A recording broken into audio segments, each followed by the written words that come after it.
अनस मलिक साहब ने हमें ज्वाइन कर रखा है। उनको हमने ज़हमत इसलिए दी कि जान सकें कि अब सिचुएशन है क्या, हम कहाँ खड़े हैं और क्या जो ट्रंप कह रहा है कि अगले हफ्ते के एंड तक कोई मुआहदा हो सकता है, इज़ इट पॉसिबल। क्योंकि आज मैंने आपको अर्ज़ किया कि वाडा साहब ने पेशन गोई की है कि चंद दिनों में या हफ्तों में पाकिस्तान में बड़े बड़े आलमी रहनुमा आ सकते हैं और एक तारीख रकम होगी जिसका गुमान भी नहीं था। अनस, मैं सियासी, ये तो बयान उनका सियासतदान है, लेकिन डू यू थिंक कि वाकई इसके चांसेस हैं कि अगले चंद दिनों या हफ्तों में पाकिस्तान में दोबारा बड़े आलमी रहनुमा आए? बहुत बहुत शुक्रिया जामी साहब for having me on the show. देखिए, चांसेस तो हैं। मैं ये कहना कि चांसेस नहीं है वो गलत होगा, लेकिन उस स्टिपुलेटेड टाइम फ्रेम जो कि वो कह रहे हैं आइंदा चंद हफ्तों में, मेरे ख्याल से चंद हफ्ते की क्लासिफिकेशन अब उनकी डिपेंड करता है। अगर वो 2-4 हफ्ते कहते हैं तो 2-4 हफ्ते में मुझे ये होता हुआ नजर नहीं आता। जो मुजवजा डील की जो बात हो रही है अमेरिका और ईरान के दरमियान में, वो 2 हिस्सों पर मुहित है। तो उसका जो पहला हिस्सा है वो एक मेमोरेंडम ऑफ अंडरस्टैंडिंग या एक एग्रीमेंट या मुआहदा जिसे हम कहेंगे, और उसका नाम गालिबन इस्लामाबाद डिक्लेरेशन वो कहलाएगा। वो जो डील का हिस्सा है या वो जो एग्रीमेंट का हिस्सा है, उसका सालिस या उसका गवाह, विटनेस जो सही लफ्ज है, वो सिर्फ और सिर्फ पाकिस्तान होगा। तो उस वक्त बकिया आलमी रहनुमा जो है वो नहीं आएंगे। अगर तो जब वो मुआहदा साइन हो जाता है, और मुआहदा, क्योंकि ये पहला हिस्सा है, मुआहदा साइन होने के बाद जो दूसरा हिस्सा है वो उसकी नेगोशिएशंस हैं जो कि 60 रोज के अंदर होंगे और एक डील की तरफ जाया जाएगा। अगर डील की तरफ जाया जाता है और डील हो जाती है और इस्लामाबाद एकॉर्ड की तरफ, जो जिसका नोमेनक्लेचर इस्लामाबाद एकॉर्ड होगा, अगर इस्लामाबाद एकॉर्ड जो है वो अग्री अपॉन हो जाता है, तो फिर बिल्कुल हम एक्सपेक्ट करेंगे कि तुर्की के सदर रजब तैयब एर्दोगान, इजिप्ट के सदर जो हैं अब्दुल फत्ताह सीसी, मोहम्मद बिन सलमान जो सऊदी क्राउन प्रिंस हैं, हम एक्सपेक्ट करेंगे कि शायद यूएई की लीडरशिप, कतरी अमीर, और ये सारे लोग जो हैं वो as witnesses alongside US leadership which includes US president Donald Trump himself.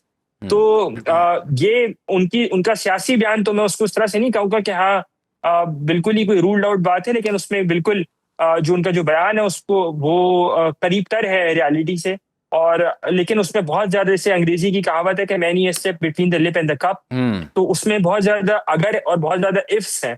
अगर ये हो जाए तो फिर ये होगा, तो फिर ये होगा।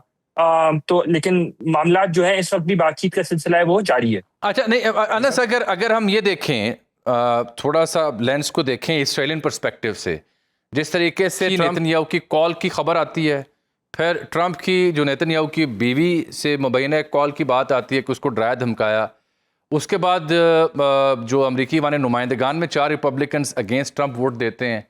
फिर मैंने देखा है कि प्यू का सर्वे बता रहा है कि 60% अमरीकी इसराइल से नाखुश हैं। तो इन 4-5 चीज़ों को क्लब करें और फिर ट्रंप की स्टेटमेंट्स के अगले हफ्ते तक हो सकती है डील। तो क्या ये तासुर दुरुस्त होगा कि now the US really wants to go for a memorandum of understanding, या कोई मुआहदा वो करना उनकी मजबूरी बन रहा है क्योंकि इसराइल के साथ खटपट उस चीज़ का एक निशान नहीं है, या फिर वो खटपट जो है वो गुड कॉप बैड कॉप है? देखिए, इस पूरे प्रोसेस में 3 स्पॉयलर्स हैं। दो तो नोन स्पॉयलर्स हैं, तीसरा is not so known spoiler, तो मैं उसका नाम लेना रिफ्रेन करूंगा। लेकिन पहला स्पॉयलर ऑफ कोर्स इजराइल है और उसकी वो लॉबी जो कि अमेरिका में बैठी हुई है। दूसरा स्पॉइलर पाकिस्तान का जो ईस्टर्न हमसाया है, मशरकी हमसाया जो है वो है। और तीसरा एक और मुल्क है, उसका मैं नाम नहीं ले सकता बिकॉज उसके बारे में कहमा गोइयां ही है। तो इस पूरे प्रोसेस को लेके ये जिस तरह से प्रेसिडेंट ट्रंप ने परसों पॉडकास्ट के ऊपर भी कहा, कॉल की जो डिटेल्स लीक हुई एक्सियोस पर बराक रावेद साहब की स्टोरी में, और उसको कंफर्म भी किया गया। एक चीज तो हमें नजर आती है कि यूएस साइड बड़ी क्लियर है इस पूरी मामले को लेके कि उन्होंने वापस जंग पर नहीं जाना। जो उर्दू में कहते हैं कि हाथी के खात खाने के और दिखाने के और, तो यही वजह है, यही एक सिनेरियो जो है वो डेवलप होते हुए नजर आ रहा है कि जहां पे प्रेसिडेंट ट्रंप जरूर कहते हैं कि हम नहीं जाना चाहते, हम चाह सकते हैं दोबारा जंग पर, लेकिन हम जाना नहीं चाहते और हम सिफारतकारी को एक और मौका देना चाहते हैं। और यही वजह है कि अब तक जो इतनी नेगोशिएशन जो प्रोसीड कर रहे हैं, परसिस्ट कर रहे हैं और एक स्टेडी पेस के ऊपर चल रहे हैं, वो उसी के तनाजुर के अंदर कर रहे हैं कि जहां पर प्रेसिडेंट ट्रंप और ईरानियन लीडरशिप दोनों, जहां पर मैं निचली सतह के ऊपर बात नहीं करूंगा, मैं हाईएस्ट ईरानी सुप्रीम लीडर और ईरानी प्रेसिडेंट मसूद पेजिशकियां और ईरानी सुप्रीम लीडर मुश्तबा खामनेई और यूएस साइड पर प्रेसिडेंट डोनाल्ड ट्रंप हिमसेल्फ, ये तीनों लोग जो हैं वो एक पेज के ऊपर नजर आते हैं कि हमें मुआहदा एक नेगोशिएटेड सेटलमेंट ही करना है। और यही वजह है कि अब जिस जिस पॉइंट के ऊपर चीजें रुकी हुई हैं या जिस पॉइंट के ऊपर चीजें प्रोसीड कर रही हैं, रादर मुझे हैरानगी नहीं होगी कि आइंदा आने वाले हफ्ते में मोमेंटम दोबारा बिल्ड हो और बातचीत के सिलसिले को लेके दोबारा शायद किसी एग्रीमेंट की तरफ जाया जाए। वजीर खारजा सेनेटर मोहम्मद इसहाक डार अभी अमेरिका में मौजूद थे और पहले न्यूयॉर्क में थे। उन्होंने अपनी मीटिंग्स के अंदर भी यही बात की कि पाकिस्तान की यही कोशिश होगी कि जल्द अज जल्द किसी न किसी मुआहदे की तरफ ले जाया जाए और उसी के लिए अब पाकिस्तानी साइड ज्यादा कोशा भी नजर आती है। जी अनस, मैं ये समझना चाह रहा हूँ आपसे कि ये जो अमेरिका और ईरान के बीच मैसेजेस का एक्सचेंज है, इसमें ईरानियन साइड का मौक़िफ़ कुछ मुख्तलिफ है। गो कि कल रात अब्बास इराक़ची साहब ने इसकी तस्दीक की कि हाँ राब्ता हो रहा है, लेकिन उससे पहले इसकी तरदीद थी। हालांकि ट्रंप बार बार कह रहा है 4 दिन पहले भी राब्ता था, 3 दिन पहले भी, 2 दिन पहले भी, आज भी मुसलसल है।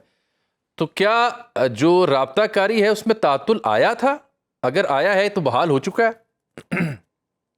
बिल्कुल, ये तातुल तो आया था पीर की दोपहर तक, जो मेरी इत्तिला है। और तीनों साइड्स, दोनों साइड्स की फरीकैन से जो बराह रास्त बात करके पीर की दोपहर तक बजरिया पाकिस्तान जो है ये बातचीत का सिलसिला चल रहा था। और पीर को दोपहर में फिर इसराइल की जानिब से अनाउंस किया गया कि वो दाहिए, जो कि एक सबर्बियन नेबरहुड है बैरूत की, वहाँ पर बॉम्बिंग करना चाहेंगे और उन्होंने इवैक्यूएशन ऑर्डर दिया।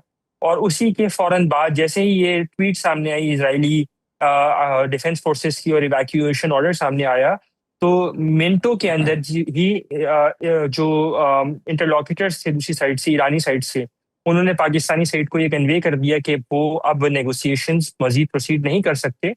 और उसकी वजह यह है कि अमरीकी साइड इसको सीरियसली प्रोसीड नहीं करवा रही है। उसके बाद पाकिस्तान की जो लीडरशिप है बशमूल फील्ड मार्शल सैयद आसिम मुनीर और national security adviser lieutenant general Asim Malik, वजीर आजम शहबाज शरीफ और पाकिस्तान के वजीर खारजा सेनेटर मोहम्मद इसहाक डार और पाकिस्तान के वजीर दाखिला सेनेटर मोहसिन नकवी, ये 5 लोग जो कि इन्वॉल्व हैं इस पूरे प्रोसेस में, उन्होंने अपनी अपनी सतह के ऊपर दोनों साइडों से राब्ता किया। और उसी की तनाजुर के अंदर हमने देखा, अब जब ये राब्ता मुनक़ता हुआ उसके 1 घंटे बाद ट्वीट आया सैयद अब्बास इराक़ची का। गोया पहले उन्होंने राब्ता मुनक़ता किया, उसका इंदिया दिया कि अब हम मजीद बातचीत नहीं करेंगे ईरानी साइड में, और उसके बाद सैयद अब्बास इराक़ची ने उसको ट्वीट किया। उसके बाद जो है वो Steve Witkoff, Jared Kushner, Donald Trump junior, ये सब, और सेक्रेटरी रूबियो, ये 4 लोग जो हैं वो अपनी अपनी सतह के ऊपर उन्होंने बात की। और इस पूरे प्रोसेस के लिए लेबनान के सीज़फायर को वापस ऑन ट्रैक लाने की कोशिश की गई। उसी के कंटिन्यूटी के अंदर प्रेसिडेंट डोनाल्ड ट्रंप और बेंजामिन नेतन्याहू की टेलीफोन कॉल हुई।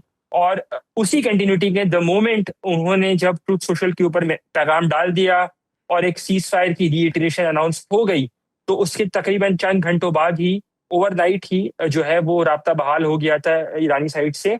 अभी इस वक्त ईरानी साइड ने एक प्रपोजल का जवाब देना है। वो प्रपोजल, जो मेरी अंडरस्टैंडिंग है, वो इतवार को कम्युनिकेट किया गया है। आज जुमेरात हो गई है, तो मेरे ख्याल से आज या कल में ईरानी साइड, क्योंकि 4 से 5 लोग वो लेते हैं इस पूरे कम्युनिकेशन के अंदर, तो मेरे ख्याल से आज या कल में उनका जवाब आ जाना चाहिए। और इस पूरे प्रोसेस को लेके जो तात्तुल था वो तकरीबन 9 से 10 घंटे का था, लेकिन वो बड़ा क्रूशल तात्तुल था, क्योंकि उसमें अगर तो ये अमेरिकी साइड भी अपनी सीरियसनेस नहीं दिखाती और इजरायली साइड को टेम नहीं करती, तो अब तक जितनी प्रोग्रेस हुई है पिछले 2 माह के अंदर, 2.5 माह के अंदर, 3 माह के अंदर, इस पूरे प्रोसेस को लेके 12 मार्च से ये सिलसिला शुरू है, तो 12 मार्च से आज 4 जून हो गई। 2 महीने से ज्यादा का अरसा हो चुका है, 2.5 महीने का अरसा तकरीबन हो चुका है। वो पूरी की पूरी स्कैटल हो जाती है और अमेरिकी साइड भी उसके गेम्स को स्कैटल नहीं करना चाहती थी, उसको टू द बिन नहीं करना चाहती थी। इसी वजह से ये पूरी डेवलपमेंट हमने देखी और अब इस वक्त राब्ता बहाल है। यही वजह है कि आज पाकिस्तान की वजारत खारजा के तर्जुमान से जब हफ्ता वाराना ब्रीफिंग में सवाल हुआ इस पूरे प्रोसेस को लेके, तो उनका जवाब ये था कि we are continuing our peace efforts, the dialogue process continues. उनका ताहिर हुसैन अल-अजराबी का ये जवाब था इसका। तो ये बड़ी क्लियर कट इंडिकेशन है कि जो तात्तुल था उसके बावजूद भी अब राब्ता बहाल है।